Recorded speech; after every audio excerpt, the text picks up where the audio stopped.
You're listening to the Future Tech Podcast with Richard Jacobs. Future technologies such as artificial intelligence, stem cells, 3D printing, gene editing, Bitcoin, blockchain, the microbiome, quantum computing, virtual reality, and exploring space are much closer than you might think. In fact, many early versions of these technologies are in play right now, and the companies that are using these technologies are the focus of this podcast. My goal for you, the listener, is to learn from these podcasts. You may very well learn something that may change the course of your life for the better, steer you towards a new career, or give you insight into addressing a thorny medical problem. Remember, this podcast and its content is informational in nature only. No medical, tax, legal, financial, or psychological advice is being given. If you've enjoyed the podcast, please listen, subscribe, like, and tell your friends about it. Thank you.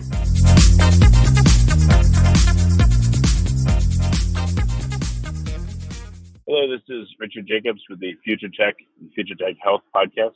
I have Kim West. She's a founder of a company or a website called Sleep Lady. She's referred to as the Sleep Lady. It's a trademark term for her. She's also an author. So Kim, thanks for coming. How you doing? Thank you. Thanks for having me. Now, how did you become the Sleep Lady? What's your how did you get that name?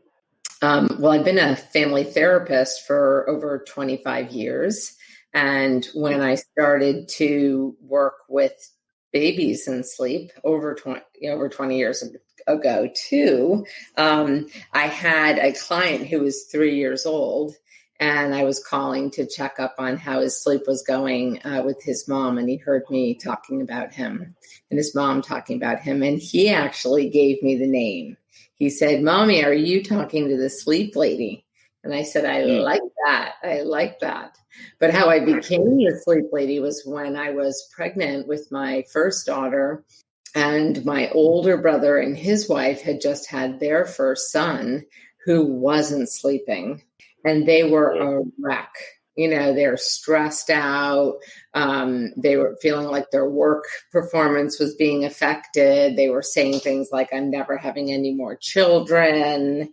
And I thought, oh my gosh, is this a problem that I didn't even think that would be a problem, as a pregnant mom. And so I began to research and figure out a way that I could use my background, my master's in child and family development to help me.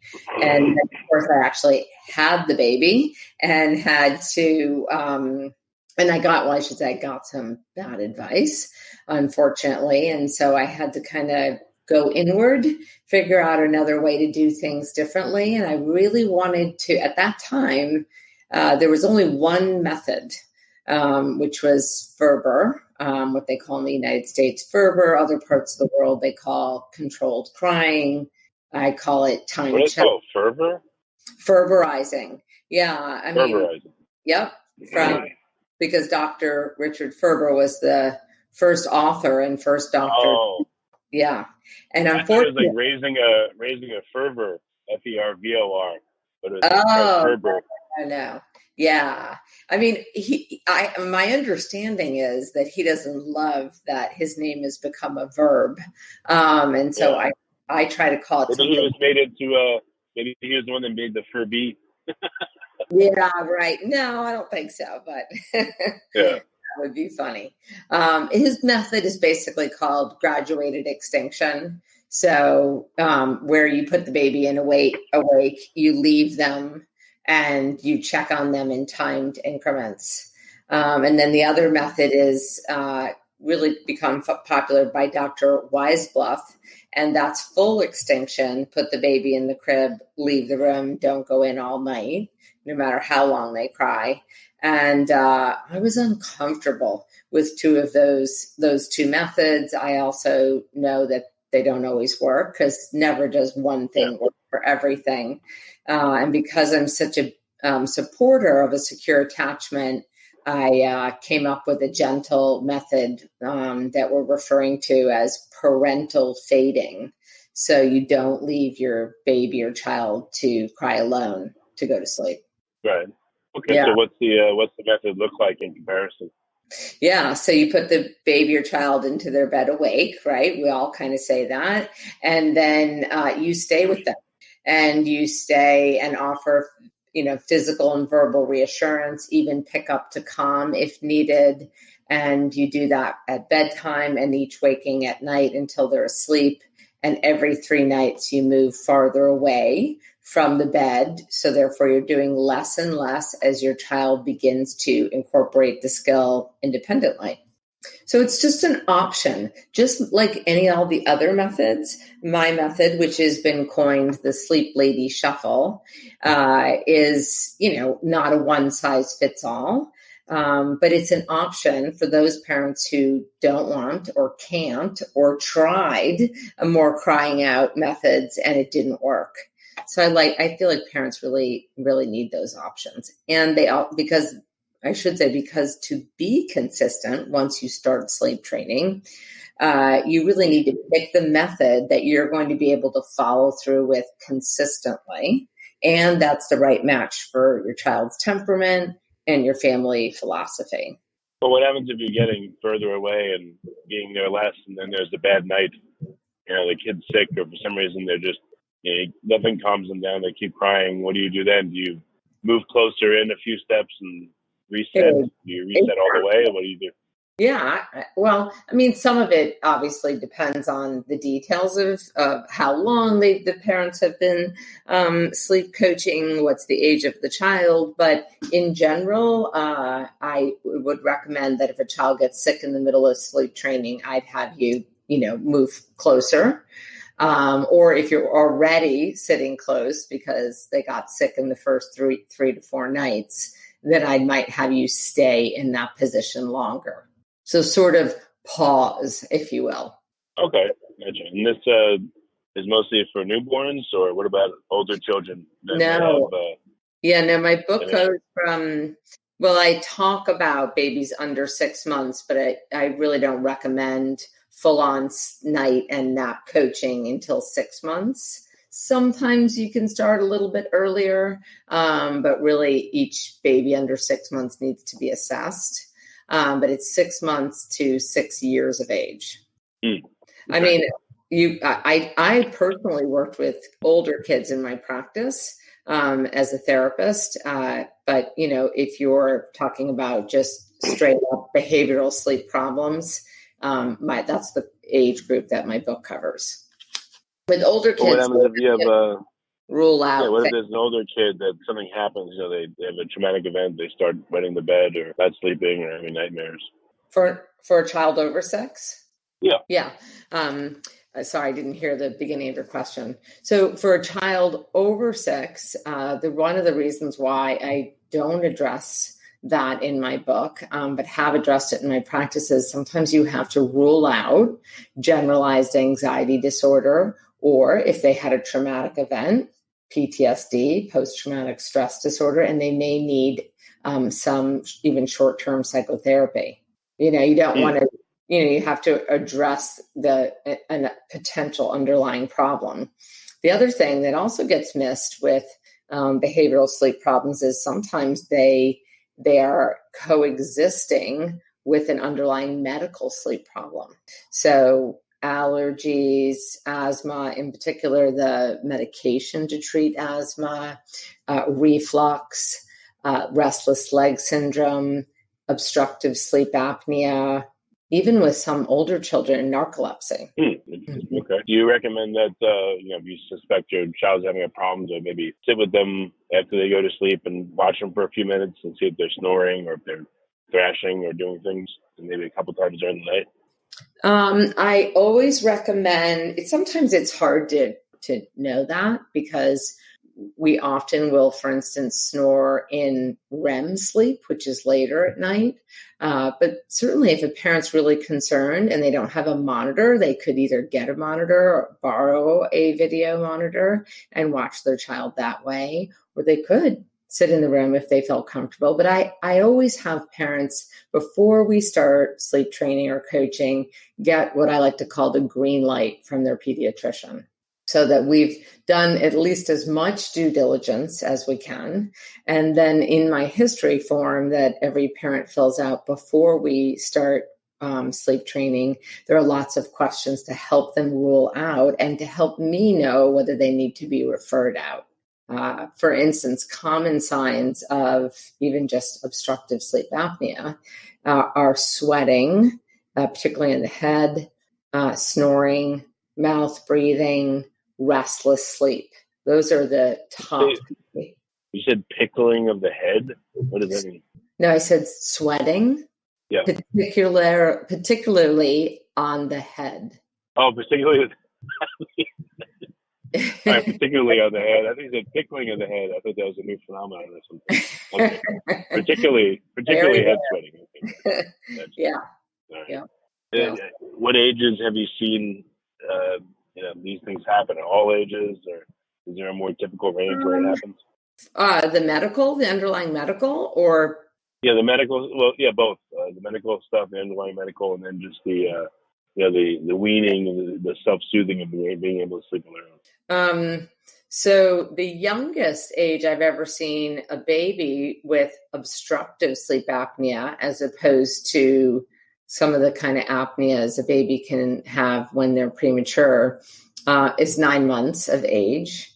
I see it more commonly in my practice and in doing public speaking with 2, 3, 4, 5-year-olds, and just went undiagnosed, not uncommon. So behavioral sleep problems, I mean, honestly, I think that under 6 months, babies are so different, and you're much more fragile, if you will. And some can have reflux, some could be born early, all kinds of factors that make it harder. There's not like a big fat bell curve like there is with the kids over 6 months. So, I wouldn't even say there's a particular age group that's more popular than another to have sleep problems. I think maybe sometimes parents get to 6 months and they're like, well, I can suffer for a few more weeks or a few more months. And so you might see a lot of babies, 8, 9, 10 months of age, but really pretty much 6 months to 5 years of age is very common at all along there. And the common types of what I call sleep crutches, maybe I should just back up and tell you what a sleep crutch is. So in the behavioral sleep science world, they call it a negative sleep association. So anything that has to be done to you or for you to put yourself to sleep and back to sleep. So I always tell parents, think back to the day before having kids.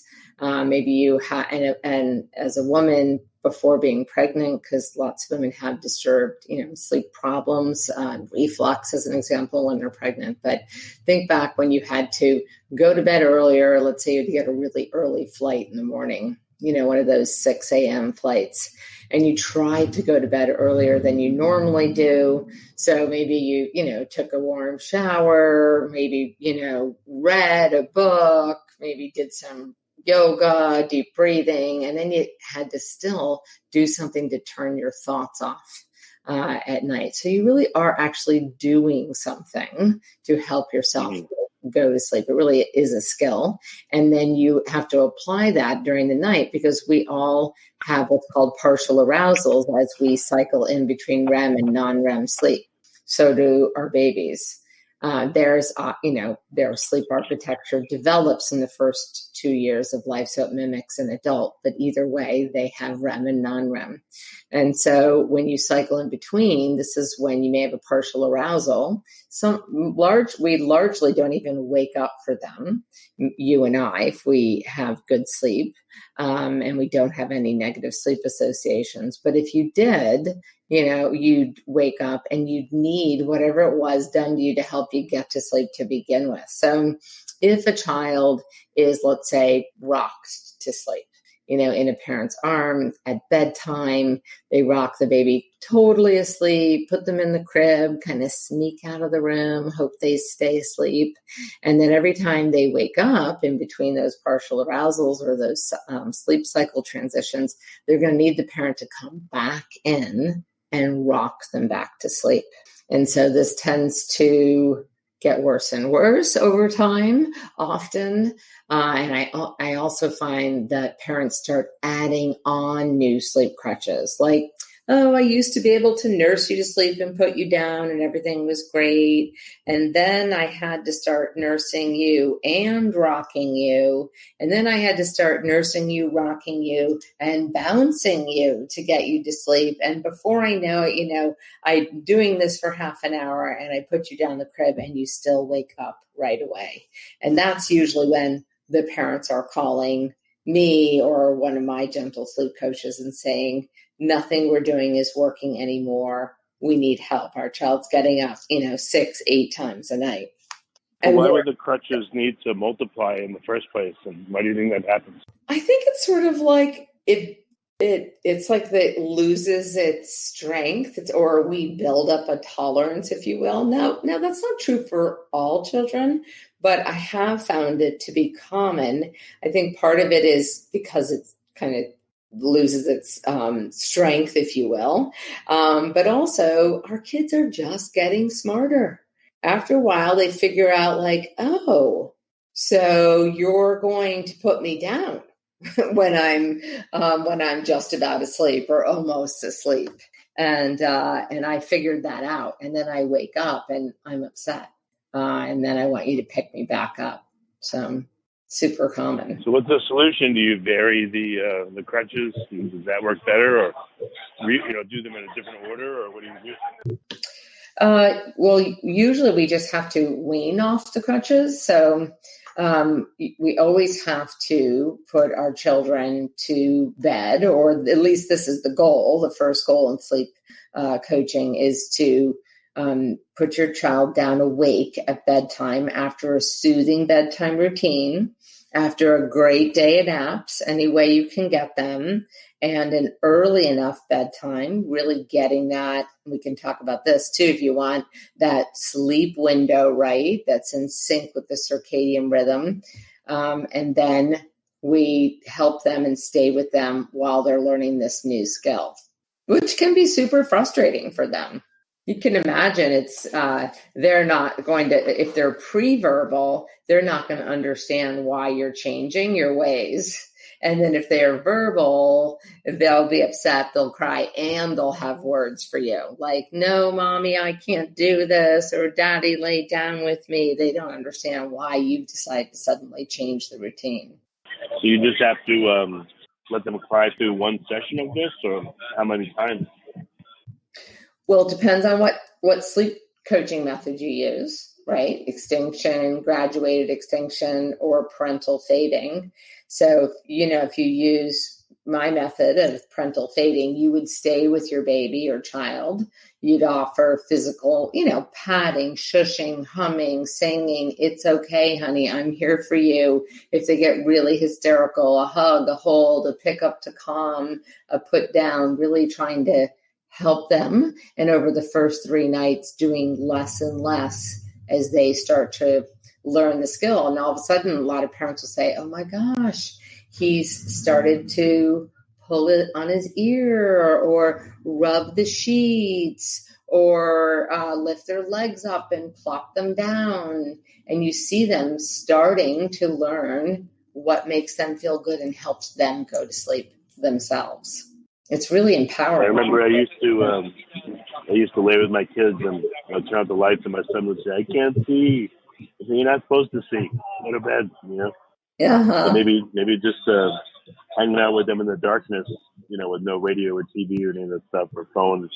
Maybe that's a calming way to help things as well. I don't know if the parents turn on lights or what they do. Definitely no phones for our kids or TVs in their room would be really helpful. I mean, screen time, ideally you want no screen time for an hour, even better, 2 hours before bedtime, because, the screen time tells the brain not to secrete that drowsy making hormone melatonin. So it makes it harder to go to sleep and stay asleep. And apparently there's lots of kids still in the United States that have TVs in their room. So how long does this usually take, the full program, so that I guess the end goal is for the child to sleep consistently through the whole night without the parent having to go in there at all? Yeah. So if the child, for instance, is old enough and healthy enough and growing and everything to sleep through the night without a feeding, right, in terms of like a baby. But yes, that's the goal. I would say on average, it takes 7 to 10 nights for the baby, let's say, to start to largely sleep through the night. And then the morning nap starts to, naps in general take about 2 to 3 weeks. And then the morning nap falls into place first, and then the afternoon nap. Slightly older kids and kids in beds, especially ones who parents have been really inconsistent for several years, they can take more like 2 to 3 weeks. Because they can also get out of bed, negotiate more, stall tactics, all those other things that, babies in cribs can't do. Yeah, stall tactics never stop. Yeah. Even when they're older. I noticed that. They just evolve. Yeah, exactly. I mean, I get that, part of it is that our children just want to connect with us. They've had a long day, with school and playing or even sports. And that's really why a bedtime routine is so helpful. It's really helpful for us as adults and for our children, so we can have that kind of last connection before we go for the big night separation. Makes sense. Okay. So you said that how do you have a network of pediatricians that refer your program, or do people find out about your program first and then ask their pediatrician about it, or how do you get clients? I would say my 2 main sources in the last 25 years have been word of mouth, because you help a family and you get their baby and child sleeping through the night and their life transforms and they tell everyone. I mean, sleep is just the most amazing gift. And then they'll go back and tell their pediatricians. And then the pediatricians are so grateful to have, a general sleep coach or myself available to refer to. And then I just ended up having pediatricians refer to me too. Very good. What's the best way for people to find out more and to get in contact? Yeah, so you can go to sleeplady.com. I have 3 books you can look at on Amazon: The Sleep Lady's Good Night Sleep Tight, The Good Night Sleep Tight Workbook, and I now have the Good Night Sleep Tight Workbook for children with special needs. And on sleeplady.com/coaches, you can see a directory of my gentle sleep coaches that are all over the world, and I think in about 15 different languages. So they can work for you virtually. Oh, you can do it over Skype and everything? Yeah. That's great. That's excellent. Mm-hmm. Well, very good. Well, Kim, I appreciate you coming on the podcast. Thank you for having me.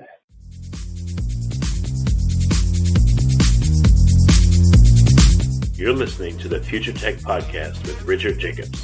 Future technologies such as artificial intelligence, stem cells, 3D printing, gene editing, Bitcoin, blockchain, the microbiome, quantum computing, virtual reality, and exploring space are much closer than you might think. In fact, many early versions of these technologies are in play right now, and the companies that are using these technologies are the focus of this podcast. My goal for you, the listener, is to learn from these podcasts. You may very well learn something that may change the course of your life for the better, steer you towards a new career, or give you insight into addressing a thorny medical problem. Remember, this podcast and its content is informational in nature only. No medical, tax, legal, financial, or psychological advice is being given. If you've enjoyed the podcast, please listen, subscribe, like, and tell your friends about it. Thank you.